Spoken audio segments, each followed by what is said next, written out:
ശബരിമലയിൽ ദർശനത്തിന് പുതിയ പരിഷ്കരണങ്ങളുമായി തിരുവിതാംകൂർ ദേവസ്വം ബോർഡ് 18-ാം പടി കയറിയെത്തുന്ന ഭക്തന് ഫ്ലൈ ഓവറിലെ ക്യൂ ഒഴിവാക്കി ദർശനം നൽകുന്ന സംവിധാനമാണ് ഒരുക്കുന്നത്.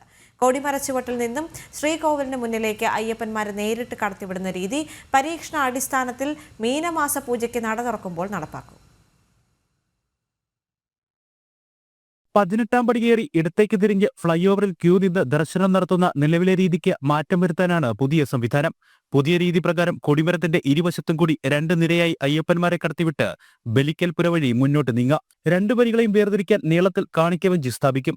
ഇടതുവശത്തു കൂടി വരുന്നവർ അല്പം ഉയർന്ന പ്ലാറ്റ്ഫോമിലേക്കാണ് എത്തുന്നത്. ഇടത്തേക്ക് തിരിയുമ്പോൾ അയ്യപ്പ ദർശനം കഴിയും. വലതുവരിയിലൂടെ വരുന്നവർ തറനിരപ്പിൽ തന്നെയുള്ള ഭാഗത്തെത്തി ഇടത്തേക്ക് തിരിഞ്ഞു പോകും.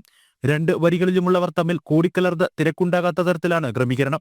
ചുരുങ്ങിയത് 20 സെക്കൻഡ് സമയം ദർശനം ഉറപ്പുവരുത്തുന്നതാണ് പുതിയ ദർശന ക്രമീകരണം. പുതിയ രീതി നടപ്പാക്കുന്നതുമായി ബന്ധപ്പെട്ട നിർമ്മാണ പ്രവർത്തനങ്ങൾ പുരോഗമിക്കുകയാണ്. മറിച്ച് നമ്മൾ 18-ാം പടിയിൽ കൂടി ബലിക്കലിൻ്റെ ഇരുവശങ്ങളിലൂടി ഞങ്ങൾ ഒരു പുതിയ സംവിധാനം ഒരുക്കുകയാണ്.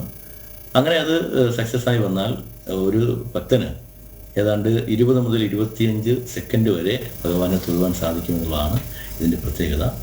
അത് ഈ മാസം നമ്മൾ ട്രയലായി നടത്തുകയാണ്. പരീക്ഷണാടിസ്ഥാനത്തിൽ ഇത് നടപ്പാക്കി വിജയിച്ചാൽ സ്ഥിരം ദർശന രീതിയാക്കി മാറ്റും. പുതിയ രീതി നടപ്പാക്കി വിജയിച്ചാലും ഫ്ലൈ ഓവർ നിലനിർത്തും. ക്യൂ നീളുന്ന സാഹചര്യങ്ങളുണ്ടായാൽ തിരക്ക് നിയന്ത്രണ വിധേയമാക്കാൻ ഫ്ലൈ ഓവർ ഉപയോഗിച്ചുകൊണ്ടാകും പുതിയ സംവിധാനം നടപ്പിലാക്കുക. ജനം, പത്തനംതിട്ട.